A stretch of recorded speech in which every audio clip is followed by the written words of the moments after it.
The first sign was Emily's phone. It was always with her, even in the bathroom. I'm John and I'm 44.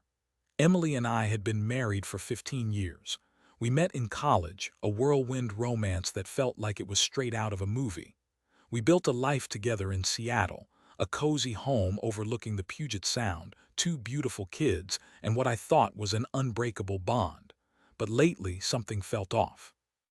Emily, 41, used to leave her phone on the kitchen counter, face up, without a care in the world. Now it was always face down, password protected, and never out of her sight. I tried to brush it off. Maybe it was a new work thing, or she was planning a surprise party for me. I wanted to trust her, but a nagging feeling kept creeping into my mind. Then came the late nights at the office. Emily worked as a marketing manager for a tech company. Long hours were part of the job, but these were different. She'd come home exhausted, barely able to string a sentence together. When I asked about her day, she'd give vague answers, avoiding eye contact. "Just a lot of deadlines, honey," she'd say, before retreating to the bedroom, claiming she needed to sleep. I started losing sleep myself, replaying our conversations in my head, searching for clues I might have missed. I felt like I was living with a stranger, a shell of the woman I loved. One Saturday morning, Emily said she was going to a brunch with her colleagues. I offered to make her breakfast, but she declined, saying she was running late. As she kissed me goodbye, I noticed a faint smell of cologne, not the perfume she usually wore. That's when the seed of doubt fully bloomed into a poisonous flower. I couldn't shake the feeling that something was terribly wrong. After she left, I tried to distract myself, playing with the kids, doing chores around the house. But my mind kept drifting back to Emily, to the cologne, to the secretive phone calls she'd been taking in the backyard. I decided to do something I never thought I was capable of doing. I snooped. I knew her password was our anniversary date. I waited until the kids were engrossed in a cartoon and grabbed her phone from her purse. My heart pounded in my chest as I typed in the numbers. The screen unlocked. I went straight to her messages. There it was, a thread with a name I didn't recognize. David. My hands trembled as I opened the conversation. The messages were recent, filled with flirtatious banter, inside jokes, and veiled references to secret meetings. "Can't wait to see you tomorrow night," one message from David read. "I've been thinking about you all day," Emily's reply. "Me too. It's getting harder and harder to hide how I feel about you." Worlds seemed to spin around me. My vision blurred. I felt like I'd been punched in the gut. This couldn't be real. Emily, my Emily, the woman I trusted more than anyone in the world, was having an affair. I scrolled through the messages, each one a dagger twisting deeper into my heart. They had been seeing each other for months. They had gone on dates, shared intimate moments, whispered sweet nothings in each other's ears. I felt a surge of anger, a burning rage I'd never experienced before. I wanted to scream, to break things, to confront Emily right then and there. But I knew I needed to stay calm, to gather as much information as possible before she returned. I took screenshots of the messages, sent them to my own phone, and then carefully deleted the evidence. I returned her phone to her purse, my hands shaking, my mind racing. The rest of the day was a blur. I went through the motions, playing with the kids, making dinner, trying to act normal. But inside, I was a volcano, simmering with rage and heartbreak. When Emily finally came home, she seemed unusually cheerful. She hugged me tightly, kissed me on the cheek, and asked about my day. "It was fine," I said, my voice barely above a whisper.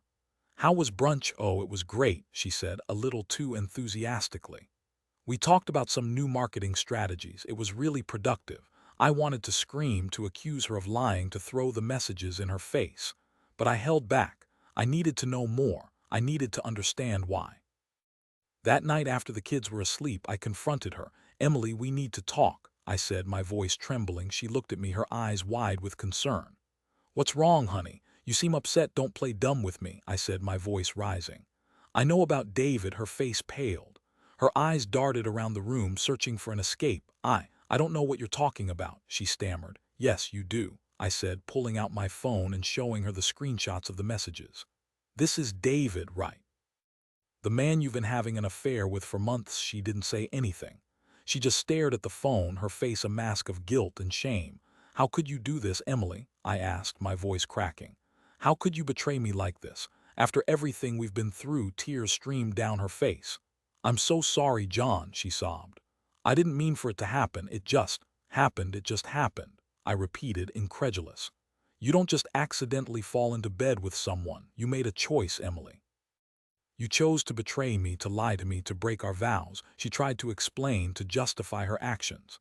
She said she felt neglected, that I was always working, that she needed attention. But her words rang hollow.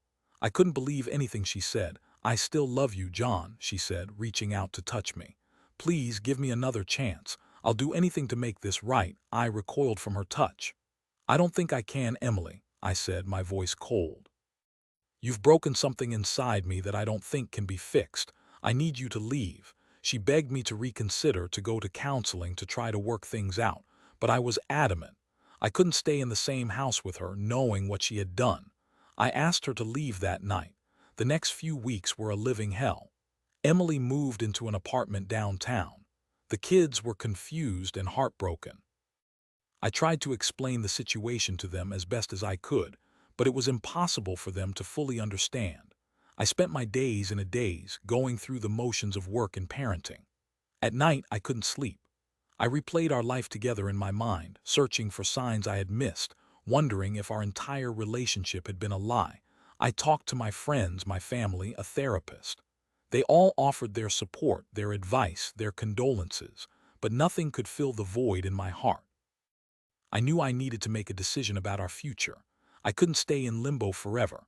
I consulted with a lawyer and we started the process of filing for divorce. It was the hardest thing I've ever done, but I knew it was the right thing. One day I got a call from an unknown number. I hesitated before answering, but curiosity got the better of me. "Hello," I said. "John, it's David," the voice on the other end said. My blood ran cold. "What do you want?" I asked, my voice laced with venom. "I wanted to apologize," he said. "I know what I did was wrong. I never meant to hurt you or your family. An apology isn't going to fix anything," I said. "You destroyed my marriage, my family, my life." "No," he said, "and I'm paying the price for it. Emily left me. She said she couldn't be with someone who had caused so much pain." I felt a flicker of satisfaction, a small measure of justice. But it didn't change anything. The damage was done. "I hope you can find a way to forgive her someday," David said. "She really does love you." "Don't know if I ever can," I said. "Goodbye, David." I hung up the phone, feeling a strange mix of emotions. Relief, anger, sadness, and a glimmer of hope for the future. The divorce was finalized a few months later. Emily and I divided our assets and we agreed on a custody arrangement for the kids. It was a painful process, but we managed to remain civil. I started seeing a therapist regularly, working through my emotions, trying to heal from the betrayal. It wasn't easy, but I was determined to move on with my life. One evening, about a year after the divorce, I was at a local bar having a drink with a friend. As I looked around, I spotted Emily sitting at a table across the room. She was with a man I didn't recognize. They were laughing and holding hands. I felt a pang of jealousy, a reminder of what I had lost. But then I realized something. I didn't want her back. I had moved on. I had healed. I was ready to start a new chapter in my life. I raised my glass to her, a silent toast to the past. She saw me and offered a weak smile. I smiled back, a genuine, heartfelt smile. I was finally free. Free from the pain, free from the anger, free from the betrayal. I was ready to embrace the future, whatever it may hold. 2 years later, I met Sarah. She was kind, intelligent, and beautiful. We fell in love and we got married. We built a new life together, a life filled with love, trust, and happiness. I learned a valuable lesson from my experience with Emily. I learned that love is not always enough. That trust is fragile. And that sometimes the best thing you can do is let go and move on. I'll never forget the pain of Emily's betrayal, but I won't let it define me.